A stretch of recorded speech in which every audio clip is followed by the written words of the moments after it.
Pause for a second. A man stands in a room holding an axe. His hands are shaking. His heart is racing. He's about to commit murder. But here's the disturbing part. He doesn't think he's evil. He thinks he's doing the right thing. Now, before you judge him, answer this.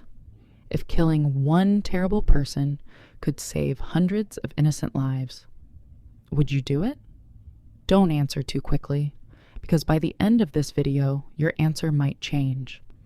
Most of us react to crime in a very simple way. We hear a terrible story and instantly say, monster, psychopath, evil person, and then we move on.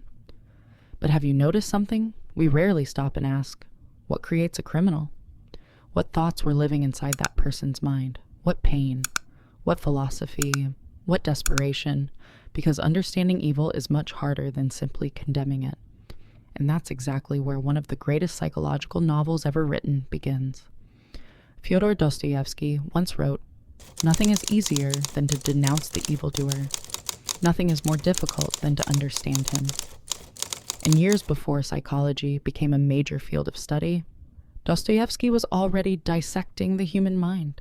His masterpiece, Crime and Punishment, not just a novel, a psychological experiment, a journey inside guilt itself. And trust me, the murder isn't even the most frightening part of the story. The human mind is. Meet Raskolnikov, young, brilliant, ambitious, a former law student, but also bitter, isolated, and drowning in poverty. And here's something strange about him. One moment he's cold and distant, the next moment he's compassionate and kind. Honestly, that sounds uncomfortably human, because haven't we all felt that conflict? One version of us wants to be generous. Another version wants to disappear from the world. One day we're full of hope.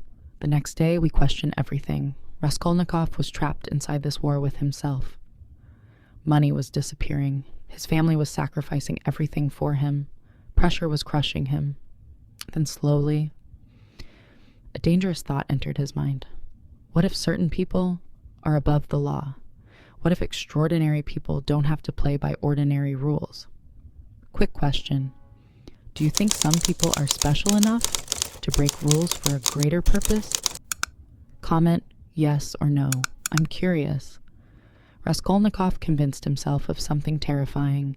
If he murdered an unethical pawnbroker and used the money for good things, then maybe, just maybe, the crime would be justified. Maybe one death could create a better world. Maybe suffering now creates happiness later. And that's the scary thing. Because evil rarely walks into the room saying, "Hi, I'm evil." Sometimes it arrives dressed as logic. Sometimes it calls itself justice. Sometimes it says, "I'm doing this for a greater purpose." Then he commits the murder. And at first, nothing happens. No lightning. No instant punishment. No dramatic music. But then something much worse begins. Guilt, paranoia, confusion, fear. His own mind becomes his prison. Because Dostoevsky understood something terrifying about human beings. You can hide from society. You can hide from laws. You can even hide from people. But hiding from your own conscience? That's a different battle. As Dostoevsky writes, the man who has a conscience suffers whilst acknowledging his sin. That is his punishment. Suddenly, the novel stops being about murder. It's about the human soul. And here's where things become even more fascinating. Dostoevsky wasn't writing from imagination alone. His own life felt like a novel. He joined intellectual circles. He discussed radical ideas. He was arrested, sentenced to death. Imagine standing there believing your final moment has arrived, only to be spared at the last second, then spending years in a Siberian labor camp. Those experiences changed him forever. They transformed the way he saw suffering, morality, faith, and humanity itself, which is probably why Crime and Punishment feels so real. Because Payne wrote parts of this book.